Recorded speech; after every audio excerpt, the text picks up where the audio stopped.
Bom dia, meu nome é Rafael. Hoje irei falar um pouco sobre Charles Darwin. Então, ele nasceu em 1809 e veio a falecer em 1882. Charles Darwin foi um naturalista inglês que desenvolveu uma teoria evolutiva, que é a base da moderna teoria sintética, a teoria da seleção natural. Então, segundo Darwin, os organismos mais bem adaptados ao meio ambiente têm maiores chances de sobreviver do que os menos adaptados. Então, os corpos mais adaptados àquele meio ambiente podem sobreviver mais daqueles que estão menos adaptados. Então, deixando um número maior de descendências. Então, aqueles que sobreviveram àquele meio ambiente vão deixar números a mais de descendentes. Os organismos mais bem adaptados são, portanto, selecionados para aquele ambiente. Então, como se fosse aqueles corpos que adaptaram mais, eles serão como se fossem escolhidos para sobreviver àquele meio ambiente.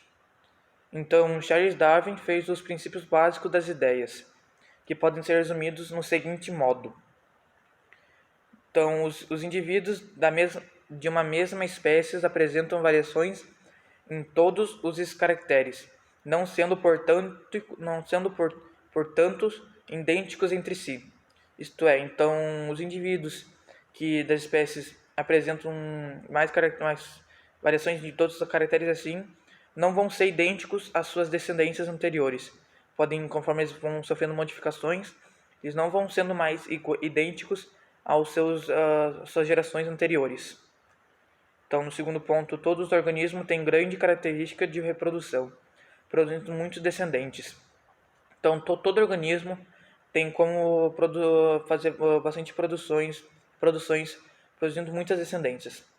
Então, portanto, apenas alguns dos descendentes chegam à idade adulta. Então, todos aqueles que adaptaram, poucos chegarão à idade adulta. Ou como se fosse o verso assim, como todos aqueles que não conseguem se adaptar muito bem àquele meio ambiente não vão conseguir não sofrer e não vão conseguir chegar à idade adulta. O terceiro ponto, o número de indivíduos de uma espécie é mantido mais ou menos constante ao longo das gerações. Então aqui de uma espécie é mais ou menos constante de longe das gerações. No quarto ponto, assim a grande luta pela vida entre os descendentes.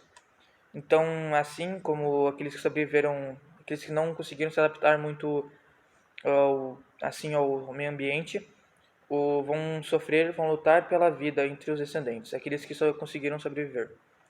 Por apenas de nascerem muitos indivíduos, poucos atingem a maturidade, isto é, chegarem à fase adulta. Não conseguem chegar à fase adulta para sobreviver àquele ambiente. Os que mantêm constante o número de indivíduos nas espécies. Então, aqueles números não vão conseguir aumentar de descendentes. Na luta pela vida, organismos com variações favoráveis às condições do ambiente onde vivem têm maiores chances de sobreviver quando comparados aos organismos com variações menos favoráveis. Então, aqueles que conseguir se adaptar mais àquele ambiente, eles vão ter mais chance de vida vão conseguir lutar mais pela vida do que aqueles que não conseguiram se adaptar muito bem àquele ambiente. No penúltimo ponto, os organismos com essas variações vantajosas têm maiores chances de deixar descendentes. Então, aqueles que têm os organismos com variações vantajosas têm a maior chance de deixar descendentes para terem próximas gerações seguintes. Como há transmissões de caracteres de pais para filhos, estes apresentam essas variações vantajosas. Então esse aqui ele vai conseguir deixar mais para conseguir transmitir mais caracteres, vão ser mais idênticos do que aqueles que não conseguiram muito se adaptar ao meio ambiente. E no último ponto, assim ao longo das gerações, a atuação das seleções naturais sobre os indivíduos mantém ou melhora o grau de adaptação destes ao meio.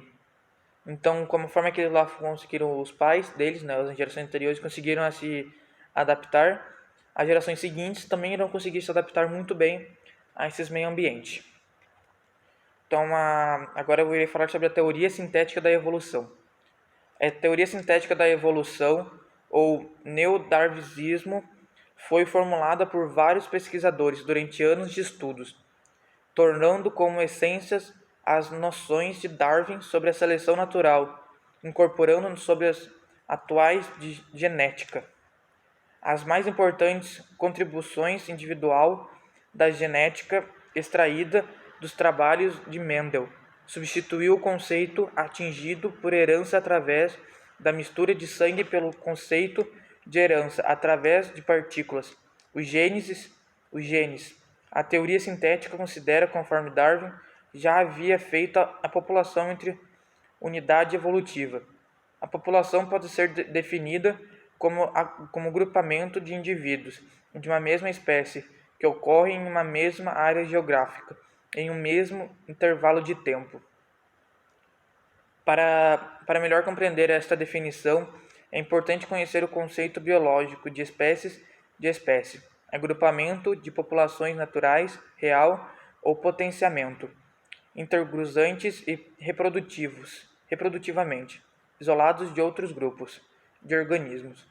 Enquanto nessas definições se diz potencialmente intercruzantes, significa que uma espécie pode ter populações que não cruzam naturalmente, por estarem geograficamente separadas.